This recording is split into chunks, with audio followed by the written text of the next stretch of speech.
جاء أجلهم لا يستأخرون ساعة ولا يستقدمون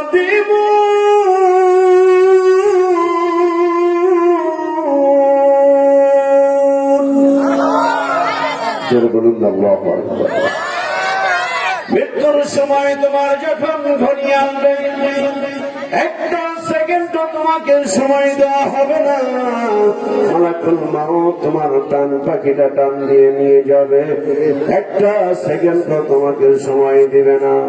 কোটি কোটি টাকা যদি তুমি ঘুষ দিতে চাও, একটা সেকেন্ড তারপরেও সময় দেওয়া হবে না।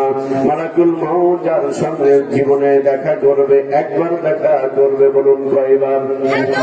একবার দেখা করবে, দ্বিতীয়বারের কোন সুযোগ নাই। আমার ভাইয়েরা, বাবাজিরা, আল্লাহ বললেন ঠিক আছে ফেরেশতারা ভিডিও চিত্রটা অন করে দেখাও আমাকে।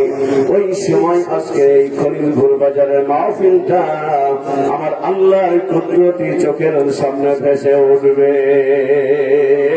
আওয়াজ করে বলুন সুবহানাল্লাহ।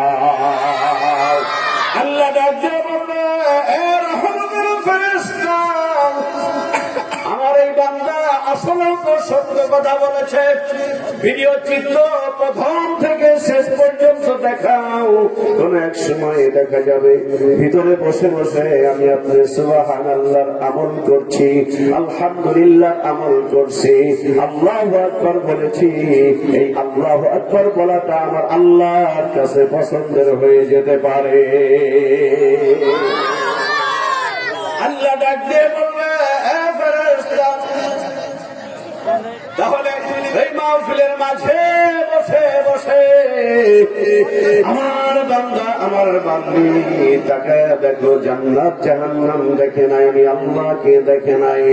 আমার নবীর কথা বিশ্বাস করে, আলেম ওলামাদের কথা বিশ্বাস করেন, মসজিদের ইমাম সাহেবদের কথা বিশ্বাস করে, খতিব সাহেব হুজুরদের কথা বিশ্বাস করে, এই মানুষগুলো গভীর রজনী পর্যন্ত আমার রহমতের পারে চাতক পাখির মতো বসেছিল, তাকায়া ছিল।